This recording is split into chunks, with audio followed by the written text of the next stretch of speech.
কোটাটাই আমাদের মূল টার্গেট না। আমাদের টার্গেট থাকবে সরকারের বিরুদ্ধে যাওয়া। দায়িত্বশীল কতটা তার জনশক্তির ব্যাপারে সেন্সিয়ার যে তার সবাইকে সেভ করে নিজে শহীদ হয়ে যাচ্ছে। আন্দোলন তো আমরা করেছি, ক্রেডিট আমরা কেন নিচ্ছি না? এই আন্দোলনের মূল জায়গাটা হলো শহীদদের, এই আন্দোলনের মূল জায়গা হলো ত্যাগীদের। আমরা যদি আমাদের সিনিয়র সংগঠনের বাইরে ডিসিশন গ্রহণ করি তাহলে আমাদের পথ থাকবে না। এই রকম রাজনীতি ছাত্র সংগঠনগুলাই বেশি। ছাত্র রিলেটেড কোনো সংস্কার যথাযথ হয়নি।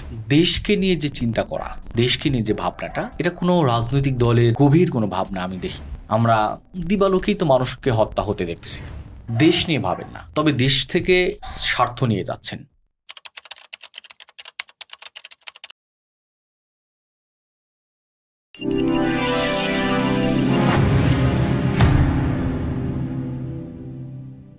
আসসালামু আলাইকুম। সম্মানিত দর্শকবৃন্দ, টিএসএল অরিজিনালের পডকাস্টে আপনাদের সবাইকে স্বাগত জানাচ্ছি। আমি আলী আহমেদ মাবরুর। আমার আজকের এই পডকাস্টের আয়োজনে সম্মানিত অতিথি হিসেবে উপস্থিত হয়েছেন বাংলাদেশ ইসলামী ছাত্র শিবিরের সাবেক কেন্দ্রীয় সভাপতি জনাব মঞ্জুরুল ইসলাম। মঞ্জু ভাই, আসসালামু আলাইকুম, কেমন আছেন? ওয়ালাইকুম সালাম রাহমাতুল্লাহ। আলহামদুলিল্লাহ ভালো আছি, আপনি কেমন আছেন? আলহামদুলিল্লাহ ভাই। আমি আপনার ব্যাপারে খুবই আগ্রহী দুটো কারণে। একটা হচ্ছে যে এমনিতে ধরেন আপনাকে অনেকদিন ধরে চিনি, এটা একটা ব্যাপার। আরেকটা হচ্ছে যে আপনি বাংলাদেশের খুবই ক্রুশিয়াল একটা সময় এদেশের অন্যতম সর্ববৃহৎ ছাত্র সংগঠন ইসলামী ছাত্র শিবিরের সভাপতি ছিলেন। আপনার সময়ে প্রায় 15.5 বছরের ফ্যাসিবাদী আমল শেষে শেখ হাসিনার পতনটা হলো। তো এটা নিয়ে আপনি হচ্ছেন, আমি বলি যে জুলাই বিপ্লবের একজন আনসাং হিরো। আপনি প্রচার বিমুখ মানুষ, সেই জন্য অনেকে হয়তো অনেক কিছু একটু কম জানে। তো আপনার ব্যাপারে এই জন্য আমার খুবই আগ্রহ বেশি আর কি, আপনার সাথে আলাপ করব। তো অনেক কিছু ইচ্ছা আছে আলাপ করার। কিন্তু আগে শুরু করি একদম ছোটবেলা থেকে। আপনার জন্ম কোথায় মঞ্জু ভাই? পরিবারে কে কে আছে যদি একটু বলেন। আমার জন্ম হলো নাটোর জেলা বড়াইগ্রাম থানা। আচ্ছা।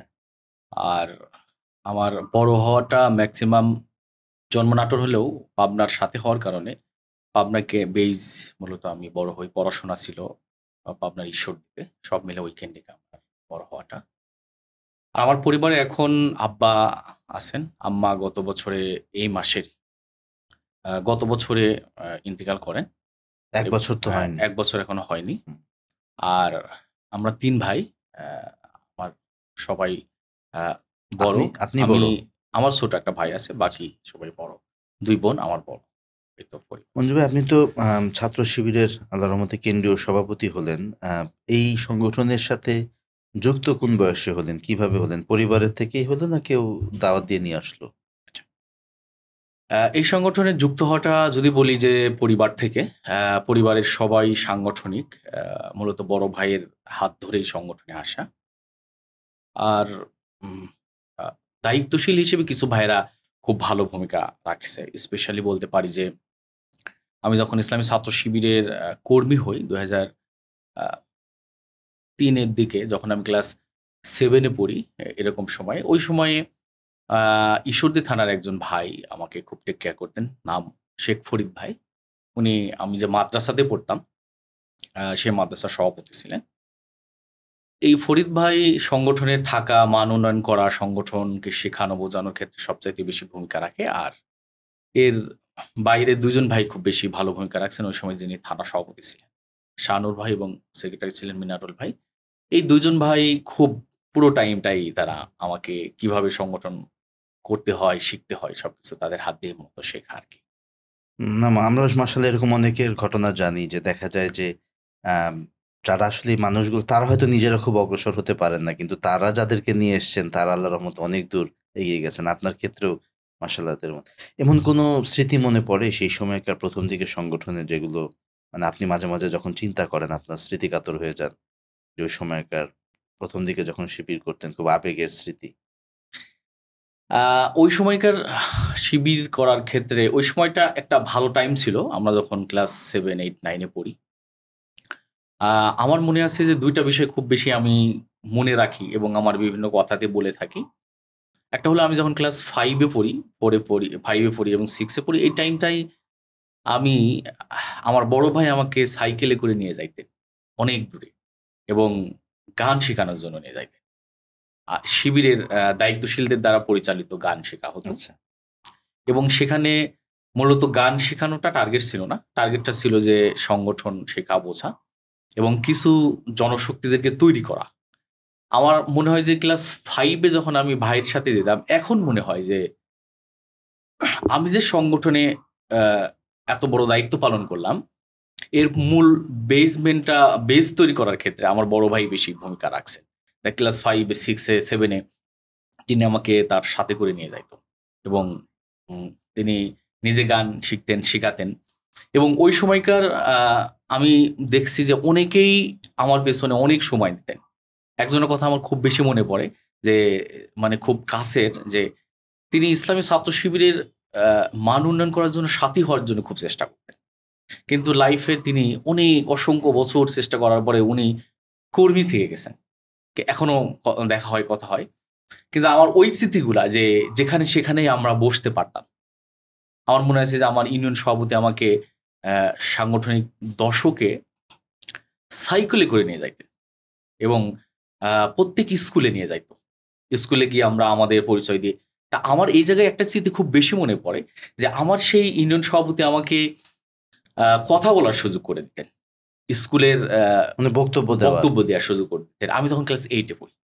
তা আমি তো এত কিছু জানতাম না, বুঝতাম না, ভয় লাগে। এখন এসে মনে হয় যে এই সকল মানুষগুলা আমাদের পিছনে প্রচুর পরিশ্রম করছে। এই মানুষগুলোর জন্য দোয়া করা দরকার বারবারই, কারণ অবশ্যই তাদের জন্য দোয়া, ভালোবাসা সব। এরপরে আপনি পড়াশোনা করলেন কোথায় কোথায় করে? রাজশাহীতে কিভাবে গেলেন? আমার পড়াশোনা ছিল ঈশ্বরদীতে, ঈশ্বরদী মোলারুলি মাদ্রাসা থেকে আমি আলিম পাশ করি। আলিম পাশ করার পরে আমি রাজশাহী ইউনিভার্সিটিতে যাই। ইউনিভার্সিটিতে যাওয়ার ক্ষেত্রে এতটুকু বলে রাখি যে ফ্যামিলি থেকে ইউনিভার্সিটিতে পড়ার ব্যাপারে এত পজিটিভ ছিল না। আচ্ছা, আমার ফ্যামিলিটা এরকমই যে এত বেশি ইসলামিক যে ইউনিভার্সিটিতে পড়লে নষ্ট হয়ে যাবে, মাদ্রাসায় পড়তে হবে, এরকম একটা পরিবেশ ছিল। আমি কোনো কোচিং করা, কোথাও অ্যাডমিশনের প্রস্তুতি নেওয়ার সুযোগ পাইনি বা নেইনি, কারণ আমি ইউনিভার্সিটিতে পড়বো না। অ্যাডমিশন দেওয়ার পরে আমি দেখি যে 2-3টা সাবজেক্ট আমার আসে। তা আমার ফ্যামিলির কারণেই যে অন্য সাবজেক্টে যদি পড়ি, ইসলামিক ঘরানার সাবজেক্ট যদি না হয় তাহলে আমি নষ্ট হয়ে যেতে পারি, এরকম একটা কারণ ছিল।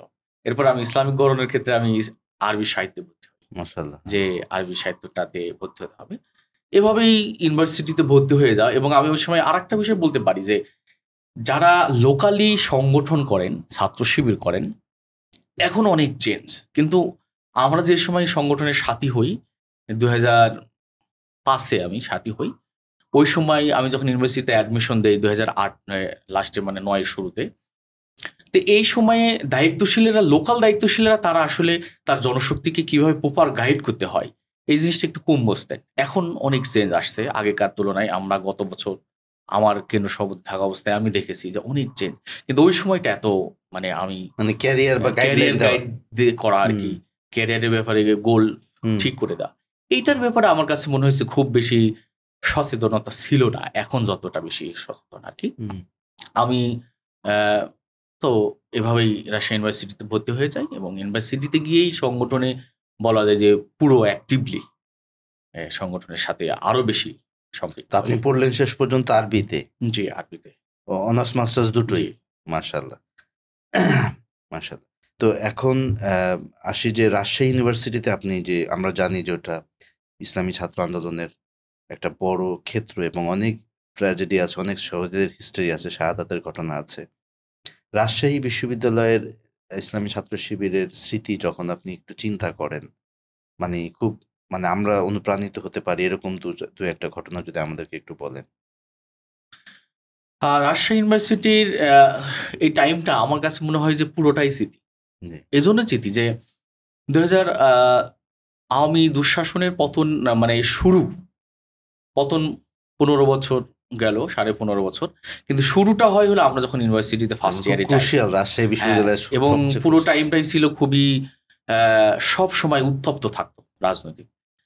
আমার কাছে যেটা মনে হয়েছে যে আমি এবং আমাদের যে টিমটা ছিল, আমরা ইউনিভার্সিটির যে টিমটা ছিলাম, আমাদের সমসাময়িক যারা, আমরা যখন ক্যাম্পাসে যেতাম, আমাদের ইউনিভার্সিটি যিনি ওই সময় সভাপতি ছিলেন, স্পেশালি 13 এবং 14-তে যে ভাইটা সভাপতি ছিলেন, আশরাফুল আলম ইমন ভাই, উনি আমাদেরকে স্পেশালি পাঠিয়ে দিতেন ক্যাম্পাসে, যে তোমরা ক্যাম্পাসে যাও। আমরা গেলে যেটা হইতো যে ক্যাম্পাস অটো মানে আরো বেশি উত্তপ্ত হয়ে যেত। ছাত্রলীগ, পুলিশ সবাই বেশি সচেতন হয়ে যেত। এবং আমার মনে আছে যে ইউনিভার্সিটিতে আমি যখন 4th ইয়ার পরীক্ষা দেই, ওই সময় আমি ইউনিভার্সিটির এইচআরডি সম্পাদক, ভারপ্রাপ্ত অফিসের দায়িত্ব পালন করি। আমার মনে আছে প্রশাসনের গোয়েন্দা বিভাগ আমাকে ধরার জন্য তারা আমাকে ঘিরে ফেলে। আমি দৌড়াই রিকশায় উঠে রাস্তায় চলে আসি, ধরতে পারেন আমাকে। পরে এরকম হয় যে রাস্তায় এসে তারা আমাকে গাড়ি সহ এসে কয়েকটা গাড়ি এসে আবার আমাকে ঘেরাও করে। আল্লাহর কি কাম যে সেদিন আমার কাছে এমন মনে হয়েছে যে আমি সেখান থেকেও বের হয়ে আসি। আল্লাহ। বের হয়ে আসি, দৌড়াই, পুলিশ আমাকে তাড়তেছিল। এবং একটা বিষয় খুব বেশি মনে পড়ে যে তারা অটো মানে পুলিশের একজন এসআই তার অস্ত্রটাকে মানে আমার দিকে তাক করে বলতেছিল যে তুমি যদি আরেকটু দৌড়াও তাহলে তোমাকে কিন্তু আমরা ফায়ার করব। তখন আমার মনে আছে যে আমি সেই সময় বুক পেতে দিচ্ছিলাম যে সাহস নাই যে তোমরা আমাদেরকে গুলি করবে, আর গুলি করে তোমরা এখান থেকে যাইতে পারবে না। অনার্সের ছাত্র? আমি তখন অনার্সের ছাত্র। আল্লাহ আকবার। এরপরে আমি ওখানে একটা কথা বলি যে এই এলাকাটা হলো আমাদের এলাকা, এই রাজশাহী ইউনিভার্সিটি হলো আমাদের, আর তুমি আমাকে গুলি করে এখান থেকে চলে যাবে, এত সহজে কিন্তু যাইতে পারবে না। এভাবে তর্ক বিতর্ক করতেছিলাম। ওই সময় আমাদের ভাইরা আমাকে ক্যাম্পাস থেকে নিয়ে প্রায় 1-1.5 কিলোমিটার দৌড়ানি দিয়ে যখন নিয়ে গেছে, আমাদের লোকাল যারা দায়িত্বশীল রাজশাহী ইউনিভার্সিটির পার্শ্ববর্তী এরিয়ার, তারা এটা ফলো করার পরে তারা একটা টিম সহ চলে আসছে। যখন চলে আসছে তখন পুলিশ আবার দেখলাম যে আমাকে রেখে উল্টা দৌড়ানি দিয়ে পুলিশ চলে গেল। এই যে মানে স্মৃতি, মানে এখনো মনে হয় যে এমন একটা কঠিন টাইম পাস করছি যে আমরা আমাদের নিজস্ব থাকার জায়গা ছিল না রাত্রে। আমরা দিনে হয়তো ক্যাম্পাসে বা মেসগুলাতে থাকতাম, রাত্রে সবাই, আমার মনে হয় আমি 14 সাল পর্যন্ত ইউনিভার্সিটিতে সময় দান করি। এই 14 সাল পর্যন্ত আমি ইউনিভার্সিটিতে নির্দিষ্ট একটা মেসে বা বাসায় টানা থাকা থেকে আমার পুরো টাইমকে রাতে ঘুমানো, এরকম কোনো আমার কাছে মনে হয় যে নজির নাই, স্মৃতি নাই যে আমরা সন্ধ্যা হলে বের হয়ে যেতাম। বের হয়ে আজকে কোথায় থাকছেন, কালকে হয়তো আরেক জায়গায় থাকবো, মানে নির্দিষ্ট কোনো জায়গায় ছিল না। এক এক দিন এক এক জায়গায়, এক এক বাসায় আমি থাকতাম। আমাদের মানে ম্যাক্সিমাম ভাইরাই দায়িত্বশীল যারা একটু পরিচিত ছিল তারা এভাবে থাকতো। এটা ছিল ইউনিভার্সিটির মানে এই টাইমগুলা। এর ভিতরে আমরা শহীদ শরীফুজ্জামান নোমানী ভাই ইউনিভার্সিটি, আমি একটু নোমানী ভাইয়ের ব্যাপারে এই শাহাদাতের সময়টা আপনার কাছ থেকে একটু বিবরণটা শুনতে চাই। আপনি তো ওই সময় মনে হয় ক্যাম্পাসে। আমি শহীদ শরীফুজ্জামান নোমানী ভাই যখন শহীদ হন তখন আমি ফার্স্ট ইয়ারে পড়ি। আমি সেই দিন ক্যাম্পাসে, এবং আমরা সেদিন খুব উত্তপ্ত টাইম যাচ্ছিল। আমরা একটা গ্রুপের সাথে ছিলাম এবং আমরা বাইরে অবস্থান করতেছিলাম। ক্যাম্পাসের বাইরে আমাদের অবস্থান ছিল। আর নোমানী ভাইয়ের নেতৃত্বে একটা টিম, যে হলে উনি শহীদ হন সেই হলে উনি যান। যাওয়ার পরে তিনি তো শহীদ হয়ে গেলেন। শহীদ হওয়ার পরে আমরা ক্যাম্পাসে ঢোকার অ্যাক্সেস পাই, কিন্তু আবার ওখান থেকে আমরা বের হয়ে আসি। আমাদের টিমে অনেক সিনিয়র ভাইরা ছিলেন। ওই সময় আমি ফার্স্ট ইয়ার হওয়ার কারণে অনেকে আমি চিনতাম না আর কি। এখন এসে ওই সকল ভাইদেরকে চিনি আর কি। যে নোমানী ভাই একটা ব্যতিক্রম মানুষ ছিল, এবং আমার কাছে নোমানী ভাইয়ের একটা বিষয়, ওই দিন ওনার শাহাদাত এবং উনি তার ভূমিকা নিয়ে একটা বিষয় খুব আমাকে মানে আমার ভিতরে আলোড়ন সৃষ্টি করতো বা উত্তেজনা তৈরি করতো। সেটা হলো যে উনি ওনার জনশক্তি সবাইকে উনি সেভ করছিলেন সেই দিন। উনি ওনার সাংগঠনিক সম্পাদক যে ছিল তাকে মূলত হলে, শেরে বাংলা হলে তাকে আটকে রাখা হয়। তাকে রক্ষা করে তাকে ক্যাম্পাসের গেট দিয়ে, ক্যাম্পাসের ওয়াল টপকায়ে বের করে দিয়ে নিজে শহীদ হয়ে গেছেন। এই যে জনশক্তি সবাইকে সেভ করা এবং নিজে শহীদ হয়ে যাওয়া, এই দৃশ্যটা বা এই সময়কার এই টাইমটা বা এই ঘটনার কথা যখন আমার মনে হয় তখন আমাকে একটা অন্যরকম আমার ভিতরে কাজ করে, একটা আলাদা উত্তেজনা তৈরি হয় যে দায়িত্বশীল কতটা তার জনশক্তির ব্যাপারে সিনসিয়ার, যে তার সবাইকে সেভ করে নিজে শহীদ হয়ে যাচ্ছেন। আল্লাহ তাকে শহীদ হিসেবে সর্বোচ্চ মর্যাদা দান করুক, জান্নাতে আমরা দোয়া করি। এই যে সময়টা, ওই পুরো আশপাশের এলাকাটা, বিনোদপুর বা আপনি তো কাটাখালী সহ পুরো এলাকাটা, ওই সময় আমরা জানি যে বেশ কয়েকজন ভাই ছাত্র শিবির করতেন, তারা ওই সময় পুলিশের হাতে ক্রস ফায়ারের শিকারও হয়েছেন। ওই সময়গুলোর আপনার কোনো স্মৃতি বা ওই কঠিন সময়গুলো যদি একটু বলতেন, 15-16 ওই সময়গুলো। আমি যদি বলি তাহলে প্রথমে একটা বিষয় বলে, সেটা হলো যে নোমানী ভাই যখন শহীদ হন, নোমানী ভাই যে সাংগঠনিক থানায় কাজ করতেন, আবাসিকে উনি কাজ করছেন, হলেও কাজ করছেন, আমিও ওই থানাতেই কাজ করতাম। আচ্ছা। এবং একটা কথা মানে আছে যে নোমানী ভাইয়ের চেহারার সাথে আমার চেহারার কিছু জি। মিল আছে, যার কারণে এমন ঘটনা ঘটছে যে শহীদ নোমানী ভাইয়ের আম্মাও আমাকে দেখে আশ্চর্য হয়ে গেছেন এবং জড়ায়ে খুব কান্নাকাটি করতেছিলেন যেদিন প্রথম নোমানী ভাইয়ের বাসায় আমি যাই। তো নোমানী ভাইয়ের শাহাদাতের পরে পুরো ইউনিভার্সিটি এবং তার সারাউন্ডিং এরিয়াতে একটা চেঞ্জ আসে, পজিটিভ চেঞ্জ। এবং আচ্ছা। নোমানী ভাইয়ের সংস্পর্শে যারা আসছেন তারা অন্য বিভিন্ন দলের সাথে সম্পৃক্ত বা ছাত্র শিবিরের বিরোধিতা করতেন, কিন্তু নোমানী ভাইয়ের সংস্পর্শে আসছেন এরকম ব্যক্তিরাও সংগঠনের সাথে সম্পৃক্ত হয়ে গেছেন আমাদের। তা ওই টাইমটাতে আমি বলতে পারি স্পেশালি 14, 15, 16 অনেক আমাদের অনেক কয়েকজন ভাই রাজশাহী ইউনিভার্সিটির শহীদ হন। এর ভিতরে শহীদ শাহাবুদ্দিন ছিল আমার একদম আমার নাটোরে বাসা, আমার একই জেলাতে। এবং উনাকে তৈরির পেছনে শাহাবুদ্দিনের মান উন্নয়ন করার ক্ষেত্রে সরাসরি আমি তাকে তত্ত্বাবধান করতাম। এবং উনি আমার খুব কাছের বলা যায় যে স্নেহের ছোট ভাই ছিল, যে তার মানে অনেক দীর্ঘদিন ধরে উনি চেষ্টা করতেছিলেন মান উন্নয়ন করার জন্য। তো ভিন্ন কারণে উনি কি কারণে জানি না যে উনি কেন যেন পিছিয়ে যাচ্ছেন। তা আমি ওনাকে খুব এক কথায় শাসন করতাম এবং মান উন্নয়ন হচ্ছিল না, কিন্তু মান উন্নয়ন হওয়ার পরে আমি যে দৃশ্যটা দেখলাম যে পুরো চেঞ্জ আর কি। যে ব্যক্তিটা মান উন্নয়নের আগে একরকম, মান উন্নয়নের পরে আমার কাছে মনে হচ্ছে যে তার মানে ডেডিকেশনটা পুরাই চেঞ্জ হয়ে গেছে। সে এত বেশি সাহসী যে প্রশাসন তাদেরকে ধরে, প্রশাসন এত বেশি জুলুম নির্যাতন করার পরেও সাথে আরো আমার ক্লাসমেট, আমার সাথে আমার বন্ধু একজন ছিলেন, উনারা সহ ৩ জনকে গ্রেপ্তার করার পরে উনাকে ক্রসফায়ার করেন। ক্রসফায়ারের ওই কথাগুলো যখন আমার এই ফ্রেন্ড সার্কেল কাছ থেকে শুনতেছিলাম, যে আমি তো সেখানে কাছ থেকে দেখি নাই, কিন্তু ওনারা ৩ জন একসাথে ছিলেন। বলছে শাহাবুদ্দিন ওই সময় যে সাহসী ভূমিকা রাখছেন, এই সাহসী ভূমিকার কারণে মূলত তাকে ক্রসফায়ারটা দেওয়া হয়েছে। আমরা হয়তো ওরকম সাহসী ভূমিকা রাখি নাই, যার কারণে আমাদেরকে প্রশাসন নির্যাতন করছেন, কিন্তু আমাদেরকে ক্রসফায়ার দেন নাই। এই যে শাহাবুদ্দিন, শহীদ হাফিজুর রহমান শাহীন, আমরা দেখলাম নোমানী ভাইকে তো আমরা খুব কাছ থেকে দেখেছি। এরকম শহীদ আ রাশেদুল ইসলাম রান্টু, যারা হলো যে একদম আমাদের কাছে একই মিছিলে আমরা আছি। একই মিছিলে, একই ব্যানারে আছি। ব্যানারের ছবিতে আমরা দেখতেছি যে আমরা ব্যানারের সাথে আছি। রান্টুও আছে। কিন্তু পাশ থেকে রান্টু শহীদ হয়ে গেছেন, আমরা ব্যানারে দাঁড়ায় আছি।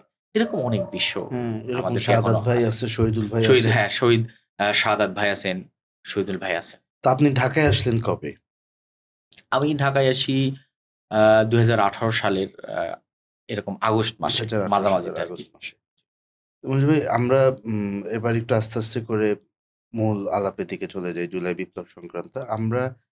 আপনি তো দেখেছেন আসলে এই 15.5 বছরের যে আওয়ামী ফ্যাসিবাদী শাসন। তো আপনি এই আন্দোলনটা আসলে আপনার চোখে কিরকম? এটা আপনি যখন মানে নিজের মতো করে ভাবেন। আমি আন্দোলনে অন্য আলাপে ডিটেইলে পরে যাচ্ছি। বাট এই যে একটা আন্দোলনটা যে শুরু হলো, এর আগে 18 সালে একটা কোটা আন্দোলন হয়েছিল একবার। এর আগে নিরাপদ সড়ক আন্দোলনও হয়েছিল। কিন্তু এই যে জুলাই বিপ্লব এবার যেটা শুরু হলো 2024 এ, এটাকে শুরু থেকে আপনি আসলে কিভাবে দেখছিলেন ছাত্র সংগঠনের সভাপতি হিসেবে? যখন আন্দোলনের ১ম ডাকটা আসে বা কোটা নিয়ে যখন আন্দোলনটা শুরু হয়, একদম ১ম কোটার ইস্যুতে ১-২ দিন পরে আমরা আন্দোলনে পুরো সম্পৃক্ত হব। অর্থাৎ আ ঢাকা ইউনিভার্সিটি থেকে কে বা কারা, আমি এখানে নাম বলছি না, যে তারা ফেসবুকে লেখালেখি করেন যে কোটার মানে বিরোধিতা করে। ওই সময় আমাদের সিদ্ধান্ত হয়, আমরা সাংগঠনিকভাবে সিদ্ধান্ত গ্রহণ করি যে কোটা এই আন্দোলনে আমরা পুরো সমর্থন দেব। এবং এই কোটা আমাদের টার্গেটটা, আমরা ওইদিনই আমাদের টার্গেটটা ফিক্সড করি যে কোটাটাই আমাদের মূল টার্গেট না। আমাদের টার্গেট থাকবে সরকারের বিরুদ্ধে যাওয়া। যেটা হাসিনা বা তার প্রশাসন ওই সময় বারবার ছাত্র শিবিরের কথাই বলছেন। এবং আমার কাছে যেটা মনে হয়েছে যে এখন এসে অনেক কথাই আসছে যে ছাত্র শিবিরের ভূমিকা কি ছিল। কিন্তু সরকার বা প্রশাসন বা গোয়েন্দা বিভাগ আমার কাছে মনে হয় যে তারা বুঝতেন যে এই আন্দোলনটা কি করছে। তো ওই সময় আমাদের মূল টার্গেট ছিল যে আমরা গোটা আন্দোলনটা একটা পর্যায়ে যাওয়ার পরে আমরা এই আন্দোলনটাকে কনভার্ট করে সরকার বিরোধী আন্দোলনে যাব, এবং এটা আমাদের, আমি যদি বলি স্পেশালি ইসলামী ছাত্র শিবিরের পরিকল্পনায় এই আন্দোলনটা হয় আর কি। কিন্তু আপনারা এই যে আন্দোলনে যে সম্পৃক্ত হলেন, এটা কি আপনারা প্রকাশ্যে দলীয় পরিচয় বা কিভাবে হয়েছিলেন নাকি? আচ্ছা, এই আন্দোলনে আমরা প্রথমেই বা আন্দোলনের মানে শেষ পর্যন্ত আমাদের দায়িত্বশীলরা অনেকেই পরিচিত ছিল, কিন্তু আমরা সরাসরি দলীয় পরিচয়ে অংশগ্রহণ করি নাই। তবে আমাদের দলীয় পরিচয়ে অংশগ্রহণের সমর্থনটা ছিল। আমার মনে আছে 12 তারিখে 12 জুলাই 12 জুলাইয়ে আমি সব ছাত্র সংগঠনের সাথে কথা বলি। প্রায় 21 থেকে 22টা ছাত্র সংগঠনের মতামত নেই, 25-26টা ছাত্র সংগঠনের সাথে আমি কথা বলি।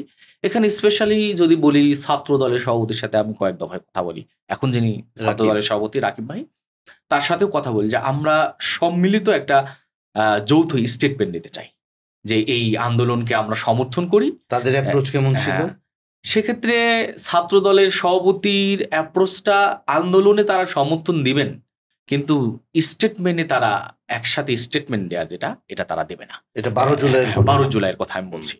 তখন আমরা কয়েকদিন, ওনারা আমাদের কাছ থেকে সময় নিলেন, আমার কাছ থেকে, যে ভাই আমাকে একদিন সময় দেন, আমি আমাদের সিনিয়র নেতাদের সাথে কথা বলে তারা যদি সম্মতি দেন যে তারা আন্দোলনের সম্মতি দিচ্ছেন যৌথ স্টেটমেন্ট দেওয়ার, তাহলে আমরা হলো যে আপনাদের সাথে যৌথ স্টেটমেন্ট দেবো। আর যদি না হয় তাহলে আপনারা যে স্টেটমেন্টটা দিবেন ওইটাকেই শুধু আমাদের নামে দেব, আমরা যৌথ ইয়েতে আমরা যাব না। ওই সময় তাদের সম্মতিটা আমি মনে করি ভালো ছিল, কারণ তারা সবাই যেহেতু তখনও নিজেদের এই যে এখন যে একটা দূরত্ব বা নিজেদের ভিতরে এক ধরনের দূরত্বের অনৈক্যের কথা চালাচালি হচ্ছে, এই জিনিসটা তো তখন ওই সময় ছিল না। যদিও ওই সময় জোট ছিল, একটা ছাত্রদলের নেতৃত্বে একটা জোটও ছিল, গত 23 সালের নির্বাচনকে কেন্দ্র করে একটা জোট তারা করেছিল, যদি ওই জোটটা কার্যকর হয় না। এরপরেও আমাদের ইন্টারনাল মিটিং বা বসা কথাবার্তাগুলো এগুলো খুব ভালোই চলতেছিল। আমার একটা এই জুলাই বিপ্লবের আগে একটা আলাপ আসলে করা দরকার ছিল, সেটা করি। সেটা হচ্ছে যে এই যে 15.5 বছরের যে আওয়ামী লীগ বিরোধী যে আন্দোলন দলগুলো করলো, আমরা আসলে একটা এফেক্টিভ শেষের দিকে এসেও ইভেন 24 সালের নির্বাচনের আগেও একটা সর্বদলীয় ছাত্রঐক্য করতে পারলাম না কেন? আচ্ছা, এখানে আমি যদি বলি যে আমাদের ছাত্র শিবিরকে রেখে একটা ঐক্য হয়, কত সালে? এটা হলো 23 সালেই হয় সর্বদলীয় ঐক্য, ফ্যাসিবাদ বিরোধী একটা ঐক্য হয়। সে ঐক্যে মূলত ছাত্র দলের তত্ত্বাবধানে হয়। এবং এরকম ঘটনা ঘটছে যে কিছু বামরা মূলত চাচ্ছিল না যে ছাত্র শিবিরকে এই জোটে নেওয়া হবে, যার কারণে ওই সময় অন্যান্য ইসলামী ঘরানার কিছু দল থাকলেও ছাত্র শিবিরকে তারা জোটে নেয় না। কিন্তু একটা বিষয় এখানে বলি যে এমন কিছু সংগঠনকে জোটে নেওয়া হয় যারা রাতারাতি তৈরি হওয়া, অর্থাৎ আজকে রাত্রে তৈরি হয়েছে ভুইফোর, আজকে রাতে দুজনকে দিয়ে কমিটি ঘোষণা করে কালকে তারাই জোটে তাদেরকে নিয়েছে। এরকম কিছু সংগঠনকে নেওয়ার পরে তারা একটা জোট করেন। ওই সময় আমরা যে জোটের বাইরে একক আমাদের নিজস্ব শক্তি প্রদর্শন সরকারের বিরুদ্ধে, এটা জোটের চাইতে আমি মনে কয়েকশো গুণ বা হাজার গুণ বেশি আমরা দেখিয়েছি। আমরা শাপলা চত্বরে বিশাল এক মিছিল করেছিলাম, যেটা ওনারা জোটের আমি মনে করি কার্যত কোনো কর্মসূচি তারা পালন করতে পারে নাই, যার কারণে ওই একটা জোট ছাত্র সংগঠনের একটা অকার্যকর একটা জোট ওই সময় করেছে আর কি। তার মানে ছাত্র দলের আপনাদের থেকে বামপন্থী ছাত্র সংগঠনগুলোর সাথে মিলে একত্রিত হয়ে কিছু করার আগ্রহটা বেশি ছিল, এরকম বলা যায়? এটা আমি বলতে পারি যে তারা বামদের দ্বারা প্রভাবিত, এবং কিছু বাম সংগঠন নিঃসন্দেহে তাদেরকে গাইড করে জোট করে, এবং তারা ছাত্র শিবিরের ব্যাপারে নেগেটিভ ছিল, এখনো নেগেটিভ। আচ্ছা, তো এই যে 24 সালের পরে 12 তারিখের ঘটনা আপনি বললেন, 12 জুলাই, এরপর থেকে ঘটনাটা আমরা আবু সাইদের শাহাদাত দেখলাম। এরপর থেকে আসলে ছাত্র শিবিরের যতটুকু বলা যায় আর কি, আপনি যদি বলেন যে ভূমিকাগুলো দেশে, ক্যাম্পাসে বা প্রাইভেট ইউনিভার্সিটিতে কিভাবে আপনারা এটা পরিচালনা করলেন? 24-এর আন্দোলন নিয়ে যদি বলি, তাহলে প্রথমে আমরা এই আন্দোলনকে সফল করার জন্য সেন্ট্রাল একটা কমিটি আমরা করেছিলাম, যে কমিটিটা খুবই ইফেক্টিভ। এবং আমি মনে করি যে ইসলামী ছাত্র শিবিরের ইতিহাসে এরকম মাঠে জীবন দিয়ে দেওয়া এত আবেগী আমার সেক্রেটারিয়েট ছিল কিনা আমার জানা নেই, কারণ আমি তো ওই টাইমের ব্যাপারে আমি জানি না। কিন্তু আমি এটা বলতে পারি যে আমার সাথে যারা ছিলেন এক একজন খুবই সাহসী এবং 24 ঘন্টায় তারা ছুটতেন, মাশাআল্লাহ। এখনো তারা আছে এবং তারা খুবই অসাধারণ দায়িত্বশীল আমি মনে করি। আমরা আমরা প্ল্যান করি যে আমরা, যেহেতু এই আন্দোলনের মূল ক্ষেত্রটা ছিল ঢাকা ইউনিভার্সিটি, এখানে ঢাকা ইউনিভার্সিটিকে বিশেষ মানুষ অনেক কথা বলেন। আমি এই ব্যাপারে কিছু মানে নেগেটিভ কিছু আমি বলি না, কারণ কেন বলি না, যে ঢাকা ইউনিভার্সিটি থেকেই মূলত বৈষম্য বিরোধী আন্দোলনের ডাকটা আসে এবং তারাই আন্দোলনটা শুরু করেন। আন্দোলনের মূল স্পেসটা হলো, ক্ষেত্রটাই হলো ঢাকা ইউনিভার্সিটি, কাজে তাদের ভূমিকাটা তো সবচেয়ে বেশি থাকবে যেখানে তাদের আন্দোলনটা। আমরা প্রথমে আমরা আন্দোলনে কয়েকটা লেয়ার মেনটেন করছি, কেন্দ্র থেকে শুরু করে 3-4টা লেয়ার, যার কারণে মানে দৃশ্যমান যারা মাঠে ছিল তাদেরকে দৃশ্যত দেখা যাচ্ছে যে এরাই তো ছাত্র শিবিরের আন্দোলন করছে, কিন্তু যারা তাদের উপরের আরো কয়েকটা লেয়ারে যারা দায়িত্ব পালন করছে তাদেরকে হয়তো মাঠে এভাবে দেখা যায় না। এর কারণে হয়তো এই 24-এর আন্দোলনের অনেকেই আমি মনে করি এত বেশি তারা এই আন্দোলনকে ধারণ করেছেন, এত বেশি তারা ভূমিকা রেখেছেন, যারা হয়তো আলোচনায় কোনোদিনই আসে নাই। হয়তো ইতিহাসে তাদের নাম থেকে যাবে কিন্তু তাদেরকে কেউ দেখবে না, এরকম অনেক ভাইরা আছেন। এখনো আছে।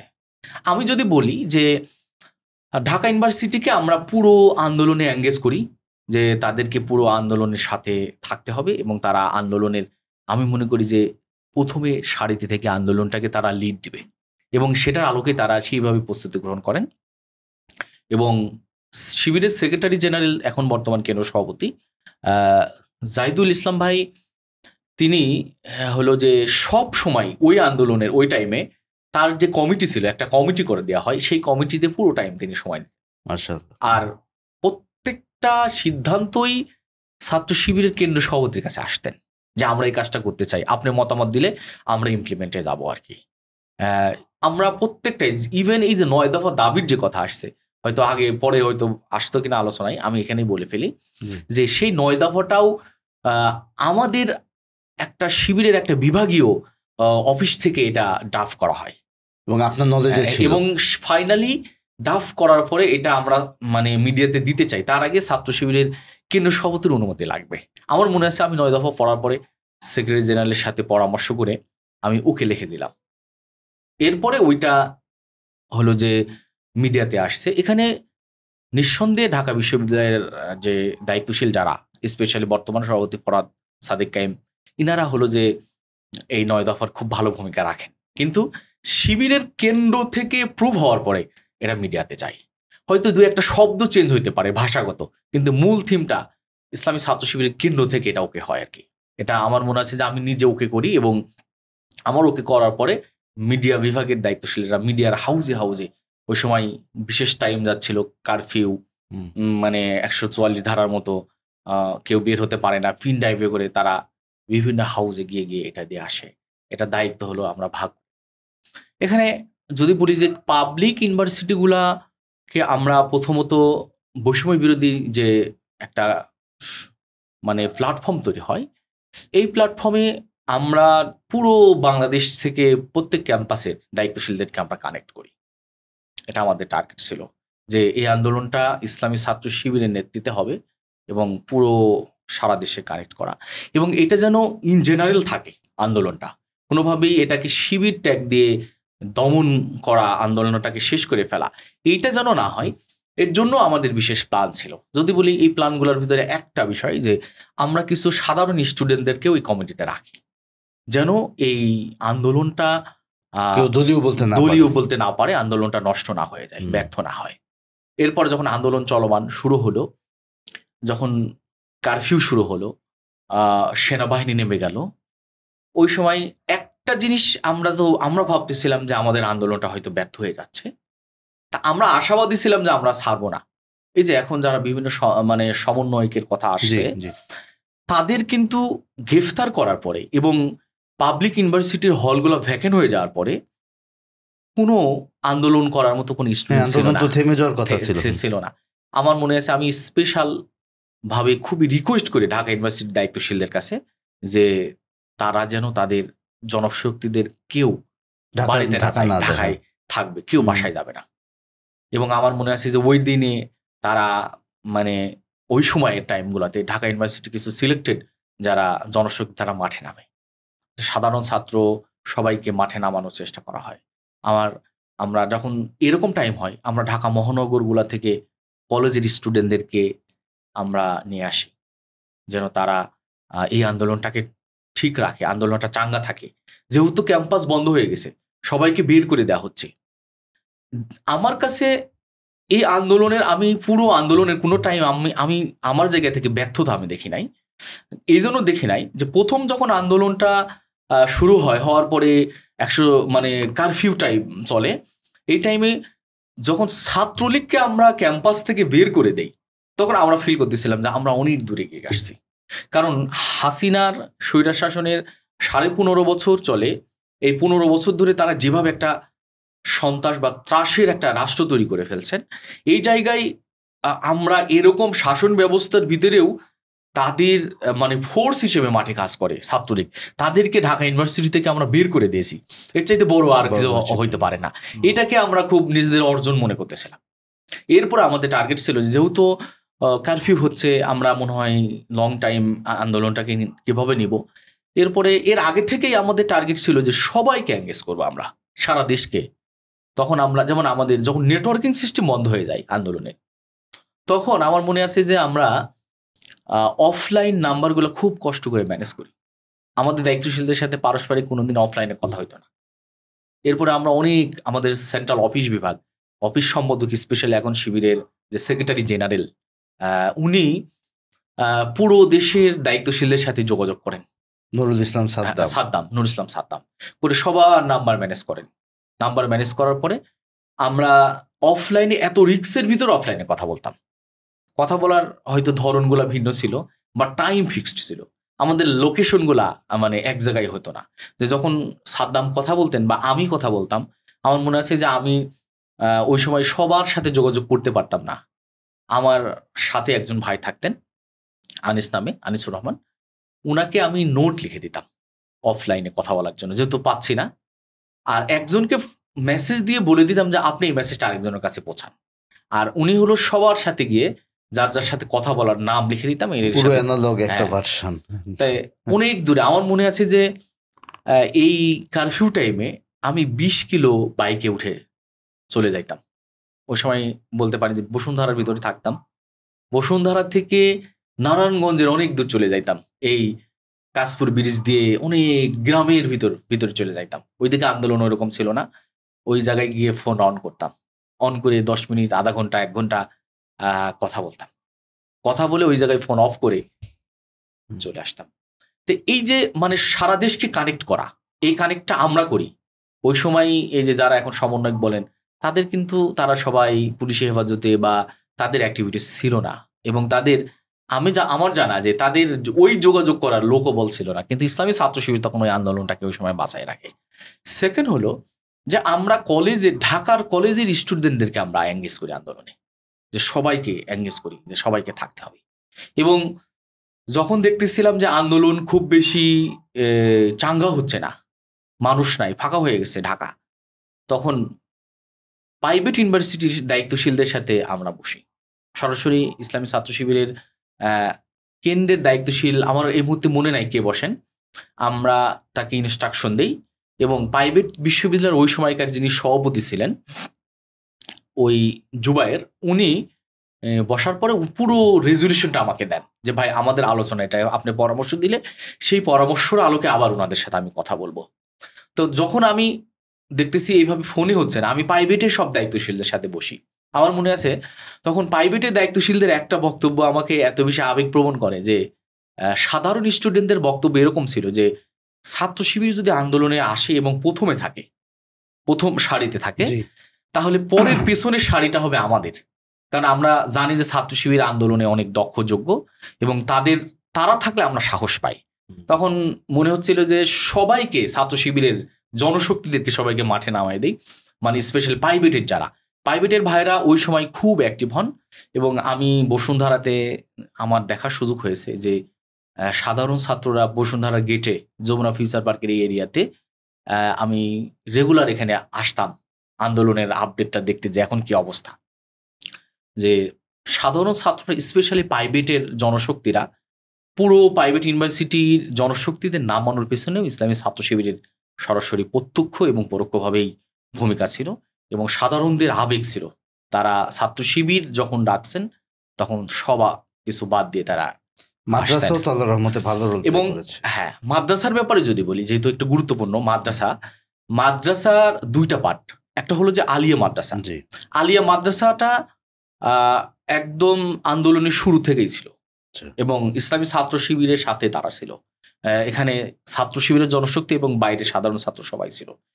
আর কওমি মাদ্রাসার কথা যদি বলি, তাদের একটা অংশ একদম স্টার্টিং থেকে তারা ছিল, সবাই ছিল না, হয়তো তাদের বিভিন্ন চাপ ছিল। কিন্তু যখন পিক আওয়ার আন্দোলনের, অথবা যে সময় আন্দোলন একটু জিমায় যাচ্ছিল, এই আন্দোলনের আরো বিশেষ শক্তি যোগানোর জন্য ফোর্স দরকার ছিল, ওই সময়ে এই কওমি মাদ্রাসার সব যত ধরনের কওমি মাদ্রাসা আছে, কওমি মাদ্রাসার অনেক ধরন আছে, আরবি মিডিয়াম যেটাকে মাদানী নেসাব বলে, নরমালি কওমি, আরো নানা ক্রাইটেরিয়া, সবাই অংশগ্রহণ করে। এক্ষেত্রে একটা বিষয় আমি যুক্ত করি যে ইসলামিক ঘরানার যে দলগুলা কওমি মাদ্রাসা বেস যেগুলা, ওইগুলার সভাপতির সাথে আমার মনে আছে যে সরাসরি আমি কথা বলি যে আপনাদেরকে এখন মাঠে নামাইতে হবে, এবং তাদের সাথে আমাদের বন্ডিংটা আমি মনে করি যে খুবই ভালো। ইসলামিক দলগুলোর সাথে আমার মনে আছে যে কিছু সংগঠনের ভাইদেরকে এমনভাবে বলতেছিলাম যে আপনাদেরকে নামতেই হবে, আপনারা যদি না নামেন তাহলে ইতিহাসে হয়তো একটা ইতিহাস হবে, সেই ইতিহাসে আপনারা থাকবেন না। আর দ্বিতীয়ত, আপনারা যদি না নামেন, আন্দোলনটা যদি ব্যর্থ হয়, তাহলে কিন্তু ব্যর্থতার দায় থেকে যাবে আমাদের, কাজে আপনাদেরকে নামতে হবে। মঞ্জু ভাই, ওই সময়টা তো প্রতিদিন আমাদের ভাইরা শহীদ হয়েছেন, প্রতিদিন, এবং এই সংখ্যাটা 30, 22, 26 এরকম করে এই আমাদের ঢাকায়, উত্তরায়, তারপরে বনশ্রীতে, যাত্রাবাড়িতে, বছিলায়, ধানমন্ডিতে, বিভিন্ন জায়গায়, আর সারা দেশে তো আছেই। মানে ওই সময় এই জনশক্তিকে মোটিভেট করে রাখাটা, মানে তারা যে গুলির মুখে তারা যে দাঁড়িয়ে থাকলো, এইটা আসলে কিভাবে হলো? মানে এখন পেছন ফিরে যখন তাকান, অবিশ্বাস্য মনে হয় না আসলে? এই জায়গায় আমি বলি যে আমরা মাঝে মাঝে খুব মানে একটু হতাশা ফিল করতাম যে বড় যদি কোনো আন্দোলন আসে, আমরা আমাদের জনশক্তিদের সবাইকে কি মাঠে নামাতে পারবো, এরকম একটা মানে ভয় কাজ করতো। যদি না নামাতে পারি তাহলে আমরা ব্যর্থ হব। কিন্তু আন্দোলন যখন শুরু হয়, আমার কাছে এরকম মনে হয়েছে যে কাউকে বিশেষভাবে বলা লাগে নাই যে তোমাকে থাকতেই হবে। আমার এরকম মনে হচ্ছিল যে সবাই স্বেচ্ছায়, আমাদের জনশক্তিরা শুধু একটা মেসেজ দিয়েছি যে সবাইকে মাঠে থাকতে হবে, সবাই কেন যেন এসে সবাই মাঠে নেমে গেছে। এখানে আলাদা খুব বেশি মোটিভেশন দেওয়া, গোলাগুলির পরে এরকম কোনো কিছু লাগে নাই। আমরা আমাদের জনশক্তির ক্ষেত্রে বলতে পারি যে ছাত্র শিবিরের যারা মানের জনশক্তি, স্পেশালি সাথী এবং যারা কর্মী, অনেক কর্মীরা নামছে। এবং আপনি এটা জানবেন যে ইসলামী ছাত্র শিবিরের ইতিহাসে শহীদদের যে সংখ্যাটা আছে, শহীদরা হলো বেশি শহীদ হলো কর্মীরা, সবসময় কর্মীরা। এখানে এই আন্দোলনে কর্মীদেরকে বলা লাগে নাই, কর্মীরা নিজেরাই মাঠে চলে আসছে। এটা যে আমাকে মানে আমার কাছে আশ্চর্য মনে হচ্ছিল যে কাউকে স্পেশাল কেয়ার করে, বিশেষ নার্সিং করে, দায়িত্বশীলদেরকে আলাদা কোঠা নির্ধারণ করে দেয়া, এরকম কোনো কিছু লাগে নাই। আপনি বিপ্লবের পরে প্রায় কয়েক মাস দায়িত্ব পালন করেছেন। একটা ইউনিক ব্যাপার আমরা আপনার সময় দেখলাম, সেটা হচ্ছে এই যে আপনাদের যে আপনি মোটামুটি একটা বর্ণনা দিলেন আপনাদের যে ভূমিকা, এবং আপনাদের অসংখ্য ভাই তারা শহীদ হয়েছেন, আহত হয়েছেন। আপনি এই যত মাস ছিলেন, যেহেতু ইমিডিয়েট বিপ্লবের পর আপনি ছিলেন, আপনাদের ক্রেডিট নেওয়া যেটাকে আমরা বলি আর কি, যেটা নিয়ে অনেকেই এখন বলছেন যে শিবির ক্রেডিট চাচ্ছে, কিন্তু আমি তো শিবিরের এই মানে আপনার সময় আমি দেখলাম যে আপনি এটার ব্যাপারে একদমই আগ্রহী ছিলেন না, যে অমুক আমাদের এটা করেছে, অথবা ওই শহীদ আমাদের, ওই শহীদ আমাদের না, এরকম কোনো টেন্ডেন্সি আমরা দেখিনি। এটা আপনার আসলে কি চিন্তা থেকে এটা করেছিলেন? আমরা এই আন্দোলনের ক্রেডিট নিয়ে আমাদের বর্তমান শিবির কেন্দ্র সভাপতি আমি গত বছরে জি আমরা একই কথা বলছি জি যে এই আন্দোলনে আসলে কোনো একক সংগঠনের ক্যাডিট এটা যৌক্তিক হবে না। কারণ একটা ছাত্র সংগঠনের জনশক্তি কয়জন থাকে? আমি যদি হিসাব করি খুবই কয়েক পার্সেন্ট। বড় সংগঠন বলতে অন্য যে ছাত্র সংগঠনগুলো আছে, আমি মনে করি অন্য ছাত্র সংগঠনগুলার যারা নিজেদেরকে বড় সংগঠন মনে করে তাদের আসলে কোনো জনশক্তি আমি ওইভাবে আমার চোখে পড়ে নাই। কিন্তু একটা জিনিস চোখে পড়ছে যে আহ, সব ছাত্ররা মাঠে নামছিলেন, সব ধরনের প্রতিষ্ঠান, স্কুল, কলেজ, মাদ্রাসা, ইউনিভার্সিটি এবং সকল পেশার মানুষ নামছিলেন। কাজে একটা দল সে অর্গানাইজড করছে, অর্গানাইজড করার পিছনে তার ভূমিকা ছিল, কিন্তু পুরো আন্দোলনের ক্রেডিটটা একটা দল নিয়ে নেবে, এটা আমরা ওই সময় আমরা নীতিগত এক হই যে আমরা এই ব্যাপারে কোনোদিনই চাবো না যে আমরা এই আন্দোলনের মেন স্টেক হোল্ডার, আমরা এই সব কিছু করছি। আমাদের চাওয়া পাওয়া ছিল যে এই আন্দোলনের যারা শহীদ, এই আন্দোলনের যারা অংশগ্রহণ করেছেন, স্পেশালি আহত হয়েছেন যারা, এই আন্দোলনের জন্য যাদের ত্যাগ বেশি, স্যাক্রিফাইস বেশি, তারা হলো এই আন্দোলনের মূল ক্রেডিট নেবে। আমরা এতটুকু বলবো যে আমরা এই আন্দোলনের সাথে ছিলাম, এই আন্দোলনে আমরা ভূমিকা রাখতে পেরেছি। এটা স্যার আমাদের খুব বেশি আন্দোলনের চাওয়া। আপনাদের তো একদম সুনির্দিষ্ট করে জনশক্তি অনেক, এই সংখ্যাটাও তো কম না। আমরা যদি উত্তরাতে বলি বা আপনার সাবেক যেখানে আপনি কর্মস্থল রাজশাহীতে তো আমরা দুদিন আগে শহীদ আলী রায়হানের শাহাদাত আমরা পার করলাম। এরকম তো অনেক নামই আছে যাদেরকে আপনারা জানতেন যে তারা সরাসরি আপনাদের চট্টগ্রামে আছে, আমাদের শান্তর বাইরে আছে অনেকে। এইটা খুব ডিফিকাল্ট, কিন্তু মানে এই সংগঠনের তো একটা নিজস্ব চাপ থাকে, জনশক্তির একটা চাপ থাকে। তারাও চায় যে আমাদের ভাইরে এই ভূমিকা রেখেছেন বা আমাদের এই ভাই শহীদ হয়েছেন, সেগুলোকে তাদেরকেও তো মোটিভেট করে রাখাটা কঠিন যদি আপনি এভাবে না স্বীকার করেন। এই চ্যালেঞ্জটা ফেস করেন নাই? হ্যাঁ, এই চ্যালেঞ্জ ফেস করা বলতে আমি প্রত্যেকটা মিটিংয়েই এই ধরনের প্রশ্নের সম্মুখীন হতাম যে ভাই কেন আমরা ক্রেডিট নিচ্ছে না, আন্দোলন তো আমরা করেছি, ক্রেডিট আমরা কেন নিচ্ছে না। এখানে আন্দোলনটাকে আমরা যদি একক কোনো দলীয় করি তাহলে আন্দোলনের যে মূল স্পিরিটটা ছিল আর কি, আমি এটা মনে করতাম যে সেই স্পিরিট বা আমাদের যে আন্দোলনের মূল লক্ষ্য ছিল সেই লক্ষ্য থেকে আমরা দূরে চলে যাব, কোনো একটা দলের হয়ে যাবে। এই জন্য আমরা চাইনি যে, যেহেতু এটা ইন জেনারেল বা আম জনতার এই আন্দোলনটা ছিল, কাজেই এর ক্রেডিটটা আম জনতারই হওয়া উচিত। এটাই আমরা সবসময় আমি চেয়েছি এবং এখনো সংগঠন এটাই চায় যে এই আন্দোলনের মূল জায়গাটা হলো শহীদদের, এই আন্দোলনের মূল জায়গা হলো ত্যাগীদের। অনেক মা, আমি তো যখন 5 আগস্টের পরে অসংখ্য শহীদ পরিবারে আমি নিয়মিত গিয়েছি। আমার কাছে মানে ওই তাদের কান্না, আহাজারি, তাদের কষ্ট, ত্যাগ স্বীকার, অথবা যারা চিকিৎসাধীন ছিল, এখনো অনেকেই অসুস্থ, এগুলো দেখার পরে মনে হয় না যে আমরা আন্দোলনের অনেক ভূমিকা রাখলেও তাদের ত্যাগের কাছে আমার কাছে মনে হয় যে খুবই সামান্য।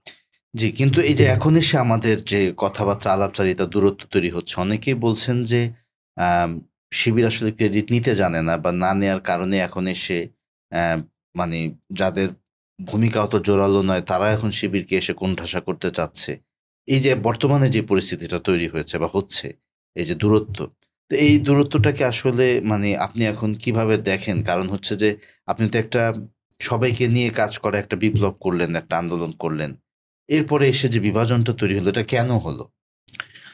এই বিভাজনের ব্যাপারে যদি বলি, ওই যে একটাই, এই বিভাজনটা তখনই তৈরি হয়েছে যখন হলো যে কোনো একজন ব্যক্তি বা একের অধিক ব্যক্তিরা যখন এই আন্দোলনের পুরো ক্রেডিটটা নিতে চেয়েছেন, তখনই মূলত বিভাজনের তৈরি হয়েছে।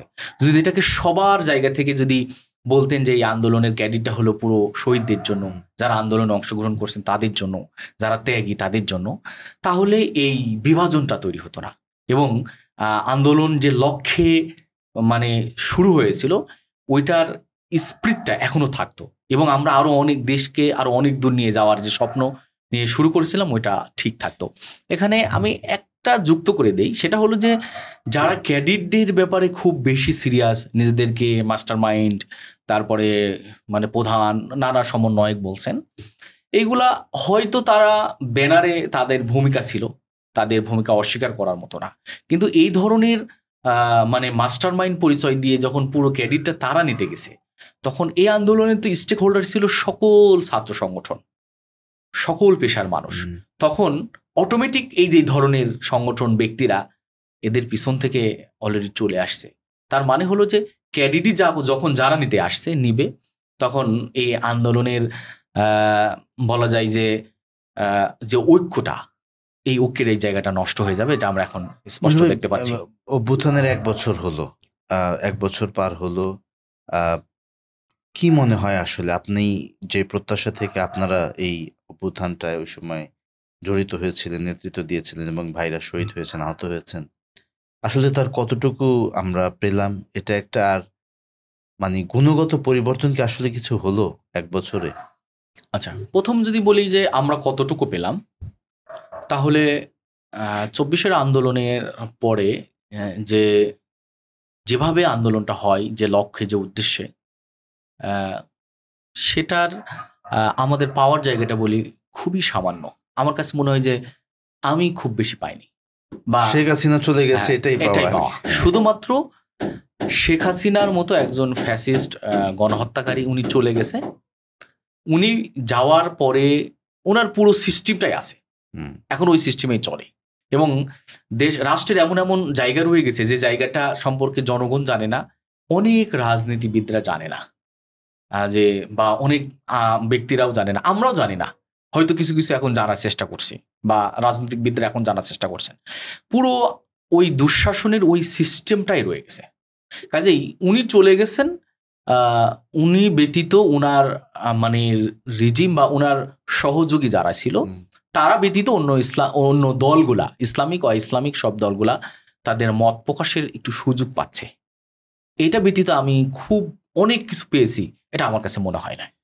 মঞ্জু ভাই, এই যে ছাত্র রাজনীতি, যে আমরা এখন দলগুলোর মধ্যে যে দূরত্ব দেখছি, এটা কি মনে করেন যে আসলে তাদের যে মাদার অর্গানাইজেশনের যে মানে যারা মূল রাজনৈতিক দল, আমি তাদেরকে আজকে আলোচনায় আনিনি, তাদের এজেন্ডার একটা অংশ হিসেবে কি দূরত্বগুলো তৈরি হচ্ছে? মানে আসলে কি ছাত্র রাজনীতি জুলাই পরবর্তীতে একটা গুণগত সংস্কার হওয়া দরকার ছিল কিনা, যে ছাত্র রাজনীতি বা ছাত্র সংগঠনগুলো তাদের মতো করে আসলে তাদের যে ছাত্রদের সমস্যা কেন্দ্রিক কার্যক্রমেই থাকবে, তারা মূল রাজনৈতিক দলের পারপাস সার্ভ করবেন, এটা করা যেত কিনা বা এটা হয়েছে কিনা? আচ্ছা, আমরা গত বছরে এটা নিয়ে যে ছাত্র রাজনীতির সংস্কার প্রস্তাবনা আমরা দিয়েছি, আমাদের ক্যাম্পাসগুলা দিয়েছে, আমাদের বড় বড় ক্যাম্পাসগুলা দিয়েছেন, আমরা কেন্দ্র থেকে তাদেরকে সরকারকে, এটা হলো যে আমরা মিডিয়াতে ডিসক্লোজ করছি যে এটা এই ধরনের হওয়া উচিত। সকল ছাত্র সংগঠনকে দাওয়াত দিয়েছি, বসে আলোচনা করে আমরা দিয়েছি। এখানে দেখেন যে এটা হলো আমাদের দেশের ছাত্র রাজনীতির একটা কালচারে পরিণত হয়েছে, যে ছাত্র সংগঠনগুলা তাদের মাদার সংগঠন বলি বা তাদের মেইন যে সংগঠন আছে বলি, তাদের এজেন্ডা বাস্তবায়নের সাথে আমি মনে করি যে ম্যাক্সিমাম দ্বারা সম্পৃক্ত, এবং ডিসিশন তো নিতে পারে না, যে আমরা যদি আমাদের সিনিয়র সংগঠনের বাইরে ডিসিশন গ্রহণ করি তাহলে আমাদের পথ থাকবে না। এই রকম রাজনীতি সংগঠন, ছাত্র সংগঠনগুলাই বেশি, কিছু ব্যতিক্রম দু একটা থাকতে পারে। ইসলামী ছাত্র শিবির, এই ক্ষেত্রে আমি যেহেতু ইসলামী ছাত্র শিবির কেন্দ্র সভাপতি ছিলাম, আমি এতটুকু বলতে পারি, অথবা আপনি ইসলামী ছাত্র শিবিরকে জানেন অনেক ভালোভাবে, যে ছাত্র শিবিরই ব্যতিক্রম, ইচ্ছা করলে যে কোনো ডিসিশন নিতে পারে না। মানে আমি বলছি কিভাবে নিতে পারে, একটা ছাত্র সংগঠন ডাকসু নির্বাচনেরও বিরোধিতা করে কিভাবে, বা ছাত্র সংসদ নির্বাচনগুলোরও যে আমি চাচ্ছি না পরে হোক, মানে এটা কিভাবে সম্ভব আমি বুঝতে পারি না। মানে এটা তো একদম ছাত্রদের স্বার্থ যারা দেখবে তারা আবার এটা বিরোধিতা করে কিভাবে? এখানেও কি তাহলে জাতীয় রাজনীতির ইস্যুটা চলে আসে না? এখানে দেখেন যে ডাকসু নির্বাচনের ক্ষেত্রে আমরা গত বছরে আমাদের টার্গেট ছিল যে ফেব্রুয়ারি মার্চে কি নির্বাচনটা হবে, এবং আমরা এভাবে চাচ্ছিলাম যে সকল ছাত্র সংগঠনের চাওয়া, মানে 25 সালের ফেব্রুয়ারি মার্চ, হ্যাঁ এই বছরের ফেব্রুয়ারি মার্চে হয়ে যাবে। গত বছরের অক্টোবর নভেম্বরে গিয়ে আমরা এই ধরনের বক্তব্যগুলা দিচ্ছিলাম, যে কেন দরকার, এই জন্য দরকার যে এখন একটা বিশেষ টাইম যাচ্ছে, যে টাইমে কোনো রাজনৈতিক দল সরাসরি ক্ষমতায় নাই, সেহেতু যদি এই ধরনের ছাত্র সংসদগুলো নির্বাচন হয়, তাহলে ছাত্ররা তাদের যে ছাত্র রাজনীতির যে গুণগত পরিবর্তন চায়, বা হলো যে ছাত্রদের অধিকারের সাথে রিলেটেড যে কাজগুলা বিগত 30 বছরেও হয় নাই, ওই কাজগুলোর সুযোগ পাবে ছাত্র প্রতিনিধিদের দ্বারা, নির্বাচিত প্রতিনিধিদের দ্বারা। আমরা এরকম একটা ইস্যু, এরকম চাওয়া পাওয়াকে কেন্দ্র করে আমরা চাচ্ছিলাম যে ছাত্র সংসদগুলো দ্রুতই নির্বাচন হোক। কিন্তু আমরা যে দৃশ্যগুলা গত কয়েকদিন ধরে দেখছি, এবং কন্টিনিউয়াস দেখেই আসছি এই বছর, গত বছরের লাস্ট কয়েক মাস, যে কিছু দল যারা বাম ঘরানার এবং বামের বাইরেও, তারা সবাই চায় যে তাদের নির্বাচিত সরকার হোক, এবং সেই সরকার ক্ষমতায় গেলে এই ধরনের নির্বাচন যদি দেয় তাহলে আমরা কি করব, আমরা নির্দ্বিধায় আগের ফ্যাসিবাদী কায়দায় আমরা ক্ষমতায় যেতে পারবো। এরকম চিন্তাকে কেন্দ্র করে মূলত তারা এই ধরনের মানে টাইম ক্লিং তারা করে যাচ্ছে। ছাত্রদের ইস্যুর চাইতে তারা রাজনৈতিক ইস্যুকে তারা বেশি গুরুত্ব নিঃসন্দেহে দিচ্ছে। এখানে ছাত্রদের আমি এবং আরেকটা বিষয় বলি যে ছাত্র সংগঠনগুলা ছাত্র বান্ধব হয়ে তাদের কর্মসূচি দেওয়া আমি দেখি নাই, এক্সেপশনাল ইসলামী ছাত্র শিবির, জি জি দু একটা সংগঠন আরো থাকতে পারে, কিন্তু আমি বড় যাদেরকে বড় দল যারা নিজেদেরকে বলেন আমরা অনেক বড় দল, এই ধরনের যারা বক্তব্য দেন তাদের কোনো কর্মসূচিতে আমরা ছাত্রদের সাথে রিলেটেড, ছাত্র উপযোগী, শিক্ষা উপযোগী এবং শিক্ষার সুন্দর পরিবেশ সৃষ্টির উপযোগী কোনো কর্মসূচি খুব আমার চোখে পড়ে নাই। আমি দেখি এটা তো আমরা ইভেন ফ্যাসিবাদী আমলেও যখন ছাত্র শিবিরের কাজ খুবই সীমিত, তখনও তাদেরকে বিভিন্ন ভাবে আমরা এই কাজগুলো করতে দেখেছি। আর 24-এর বিপ্লবের পরে তো আমরা অনেকগুলো বড় বড় ইভেন্ট দেখলাম শিবির আয়োজন করেছে। আপনি নিজেও সেগুলো দেখেছেন, আপনার সময় হয়েছে কিছু। আমার এখন হলো যে সর্বশেষ আমরা যে আলাপটা করতে চাই সেটা হচ্ছে ঢাকা বিশ্ববিদ্যালয়ের দুটো ইস্যু। আপনি জানেন যে বামপন্থী কিছু দল আবারও সে পুরনো ন্যারেটিভ নিয়ে এসে শাহবাগী অনেকটা ন্যারেটিভ যেগুলো আমরা শুনেছিলাম 13 সালে 14 সালে, এগুলো নিয়ে এসে আবার তারা কিছু নতুন করে কিছু অস্থিতিশীলতা তৈরি করবার চেষ্টা করছে। আরেকটা জিনিস আপনার জানা থাকবে, ছাত্র সংগঠনের সভাপতি হিসেবে যে পরিবেশ পরিষদ নামে একটা ফোরাম আছে, তাদেরও কিছু কার্যক্রম ছিল। এটার আসলে ভিত্তিটাই, এই দুইটা জিনিস আগে একটু শুনতে চাই। শাহবাগ ইস্যুতে যদি বলি যে শাহবাগ জন্ম হয়েছিল যখন তারা বাংলাদেশ জামাত ইসলামীর নেতৃবৃন্দ থেকে শুরু করে, শাহবাগের আরেকটি ভূমিকা হলো যে কালচারাল অঙ্গনে একটা ইমপ্যাক্ট ফেলানো, তারা কালচারকে ভিন্ন খাতে নিয়ে যাওয়া, আমাদের স্বদেশীয় বা আমাদের জাতিসত্তার সাথে যে কালচার বা সংস্কৃতি, এইটাকে মানে ভিন্ন কালচার আমদানিতে তারা বিশেষ ভূমিকা রাখছে। এক্ষেত্রে বলতে পারি যারা পুরো সিস্টেম বিশেষ করে আইনের উপরে প্রভাব সৃষ্টি করেছেন, যে শাহবাগ যারা করেছেন, আমার মনে হয় যে এদেরকে চিহ্নিত করা উচিত এবং এদের বিচারের আওতায় নিয়ে আসা উচিত। কারণ আইনকে আবার ফিরে আসছে, মানে আইনকে যারা প্রভাবিত করে, এই যে প্রভাবিত করা ব্যক্তিরা মানে কিভাবে আইনকে প্রভাবিত করতে পারে, গণজামায়াত বা কিছু ব্যক্তি, কাজেই এই যে শাহবাগ বারবার যেন না আসে, এর জন্য আমার মনে হয় যে সবাইকে সচেতন হওয়া উচিত। দ্বিতীয় হলো যারা এই ধরনের শাহবাগের সাথে সম্পৃক্তরা ম্যাক্সিমামই হলো লাল সন্ত্রাস, আমরা জানি যে তার সাথে সরাসরি জড়িত। এই যে এই ব্যক্তিদেরকে চিহ্নিত করা এবং সুনির্দিষ্ট অভিযোগের ভিত্তিতে এদেরকে আমি মনে করি বিচারের কাঠগড়ায় দাঁড় করানো উচিত। এবং বারবার যেন শাহবাগ এসে আমাদের জাতির ভিতরে অনৈক্য এবং আমাদের কালচার চর্চা বা আমাদের শিক্ষার উপরে যে একটা ইম্প্যাক্ট ফেলানো বা আমাদের যুব সমাজকে যে নষ্ট করে দেওয়া, এইটা যেন না হয়, এর জন্য আমার মনে হয় যে সবাইকে সম্মিলিত প্রচেষ্টা চালানো উচিত। আর আরেকটি ছিল হলো যে কি ছিল, পরিবেশ পরিষদের ব্যাপারে আমরা সরাসরি আমি কথা বলেছি, বিভিন্ন টক শোতেও আমি কথা বলেছি এটা নিয়ে। এটার সুনির্দিষ্ট করে যদি বলি এটার কোনো ভিত্তি নেই। এটা যখন তারিখটা আমি এই মুহূর্তে ভুলে গেছি, যখন এটা হয় অল্প কয়েকটা ছাত্র সংগঠন একটা মিটিং করেন, এই মিটিং করার পরে অল্প কয়েকটার মধ্যে তো শিবির নাই, না শিবিরকে বাদ রাখার জন্যই মিটিংটা করা হয়। এবং তা অল্প কয়েকটা ছাত্র সংগঠন বাম ঘরানা থেকে শুরু করে তারা মিটিং করে তারা ছাত্র সংগঠন, কয়েকটা ছাত্র সংগঠন মিলে একটা ছাত্র সংগঠন ইসলামী ছাত্র শিবিরকে তারা বা ইসলামিক ঘরানা আরো অন্যান্য ছাত্র সংগঠনকে কার্যক্রম করতে দিবে না, এটা হলো তারা সিদ্ধান্ত গ্রহণ করেন। এটা ইউনিভার্সিটির কোনো অ্যাক্ট বা ইউনিভার্সিটির কোনো রুলস রেজুলেশনের ভিতরে এটা কোনো কিছু ডকুমেন্ট হিসেবে নাই, বরং এটা হলো যে একটা বিশেষ স্বার্থ হাসিলের জন্য শক্তি, ওই সময় যারা প্রশাসন তো এটাকে অ্যালাউ করেছে, তাদের কথা তো শুনছে তারা। বিশ্ববিদ্যালয়ের যে প্রশাসনটা অ্যালাউ করছে বা করে যাচ্ছে, এটাকে আমি মনে করি যে এটা বিশ্ববিদ্যালয় প্রশাসনের দুর্বলতা। তারা নিজেদের জায়গা থেকে একটা স্বায়ত্তশাসিত প্রতিষ্ঠান, তারা সিদ্ধান্ত গ্রহণ করতে পারে না। অথচ বিশ্ববিদ্যালয়ের ওইটা অ্যাক্ট হওয়ার জন্য যে সত্য বা যেটা হওয়া উচিত এটার কোনোটাই নাই। অথচ দেখা যাচ্ছে পরিবেশ পরিষদকে বিশেষ গুরুত্ব দিয়ে আসা হয়েছে আগে, আশা করি যে এখন যারা ইউনিভার্সিটির মানে প্রক্টোরিয়াল বডি থেকে শুরু করে ইউনিভার্সিটির যে প্রশাসন বা ভাইস চ্যান্সেলর থেকে শুরু করে পুরো বডি, তারা এটাকে অ্যালাউ করবে না বা করা উচিত না বলে আমি মনে করি।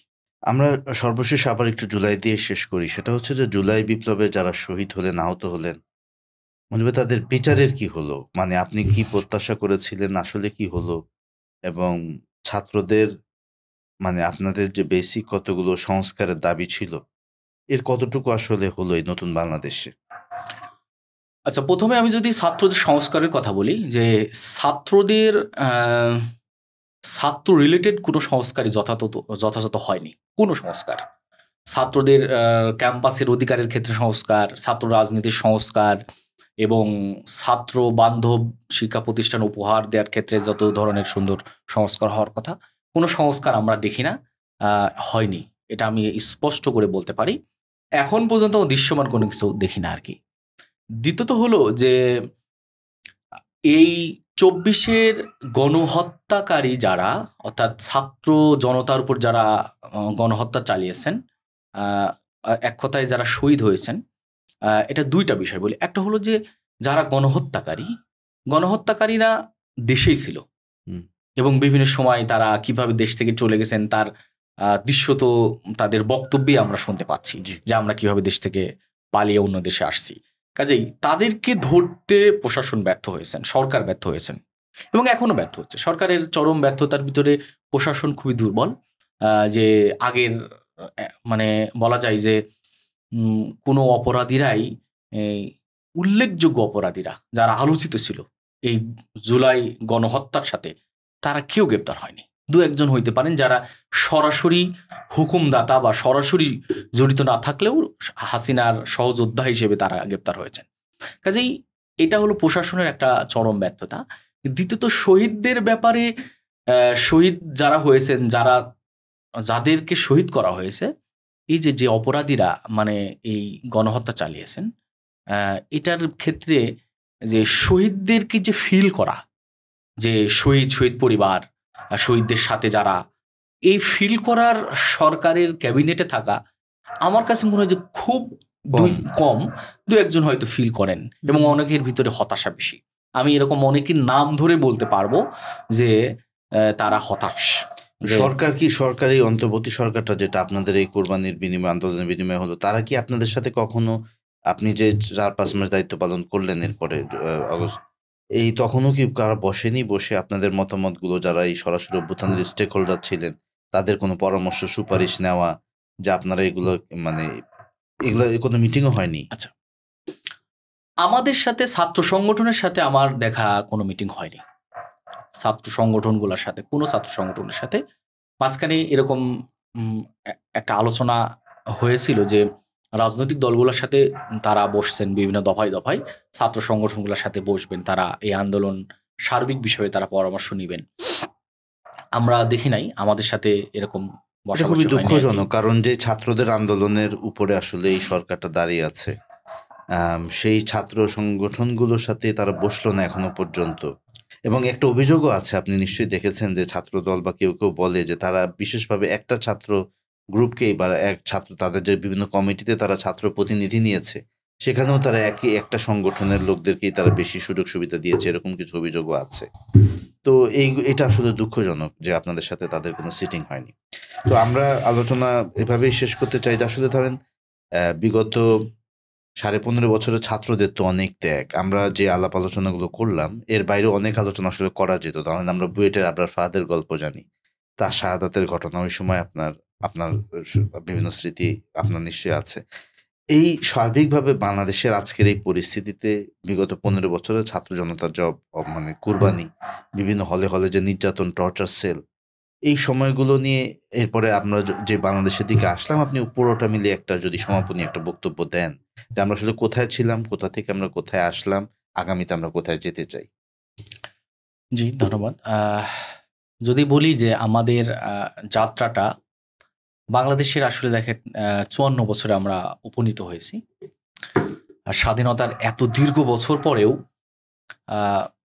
দেশকে নিয়ে যে চিন্তা করা, দেশকে নিয়ে যে ভাবনাটা, এটা কোনো রাজনৈতিক দলের গভীর কোনো ভাবনা আমি দেখিনি বা আমার চোখে পড়ে না।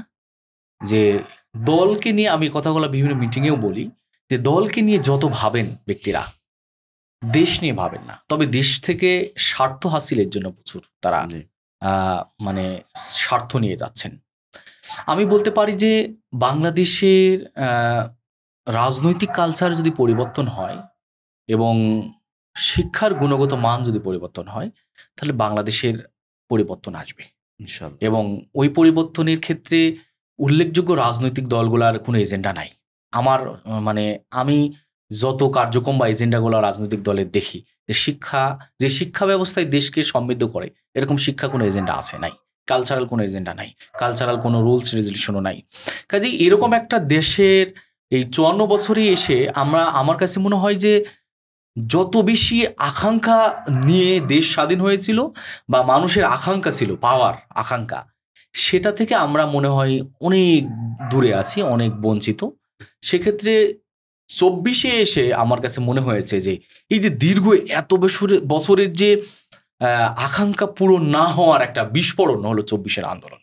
এবং এরপরে এসে মনে হচ্ছিল যে আমরা মনে হয় একটা সুন্দর দেশ পাবো, যে দেশে আমাদের মানুষের আকাঙ্ক্ষাগুলো পূরণ হবে এবং মানুষ তার স্বাধীনভাবে সবকিছু করতে পারবে।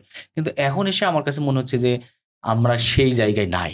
আমরা দিবালোকেই তো মানুষকে হত্যা হতে দেখছি, যেটা খুবই আমাদের জন্য প্যাথেটিক। এবং আমার কাছে মনে হয় যে আমাদেরকে আরো অপেক্ষা করতে হবে এবং আমাদেরকে আরো বেশি চিন্তা করে সময় নিয়ে এই যে পরিস্থিতি, এই পরিস্থিতি থেকে উত্তরণের জন্য হয়তো আরো কোনো আন্দোলনের জন্ম হতে পারে। সেই আন্দোলনের জন্ম পর্যন্ত অপেক্ষা করতে হবে। তাছাড়া আমি দেখি না যে আমাদের দেশের খুব বেশি অনেক মানে উন্নতি হবে, মানুষের পরিবর্তন হবে, দেশের অনেক চেঞ্জ হবে। তবে একটা বিষয় যে কিছু কিছু স্পেশালি ইসলামী ঘরানা দলগুলা বা যারা হলো মানুষের জন্য কাজ করেন, যারা মানবতার জন্য কাজ করেন, এই সকল দলগুলার জনপ্রিয়তা নিঃসন্দেহে আগের চাইতে বেড়েছে। যদি তারা তাদের এজেন্ডাকে আরো জনগণ উপযোগী, মানুষ উপযোগী করতে পারে, নিঃসন্দেহে তারা ভালো করবে। সচেতনতাও বেড়েছে অনেক, ছাত্রদের সচেতনতাও আগের তুলনায় বেড়েছে। আর ছাত্রদের সচেতনতার জায়গাটা হলো যে ছাত্র এবং জনতার সবারই আগের চাইতে তাদের সচেতনতা বাড়ছে, মানুষ একটু প্রতিবাদী হতে শিখেছে। এবং এটা যদি অব্যাহত থাকে তাহলে যে আকাঙ্ক্ষার বাংলাদেশ আমরা চাই, যে একটি সুন্দর বাংলাদেশ হোক, একতার বাংলাদেশ হোক, দাসত্ব মুক্ত বাংলাদেশ হোক, যে বক্তব্যগুলো আমরা সেই 24-এর আন্দোলনের সময় আমরা দিয়েছি, ওই রকম একটা বাংলাদেশ আমরা হয়তো দেখতে পাবো।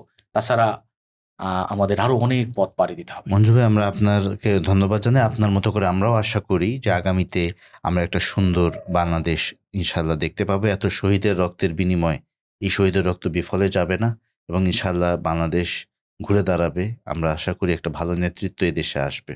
আপনাকে অনেক ধন্যবাদ আমাদেরকে সময় দেওয়ার জন্য এবং টিএসএল এই পডকাস্টের পক্ষ থেকে আপনাকে বিশেষভাবে কৃতজ্ঞতা জানাচ্ছি। জি, ধন্যবাদ টিএসএল পডকাস্টকে আমাকে ইনভাইট করার জন্য। আপনাকে অসংখ্য ধন্যবাদ।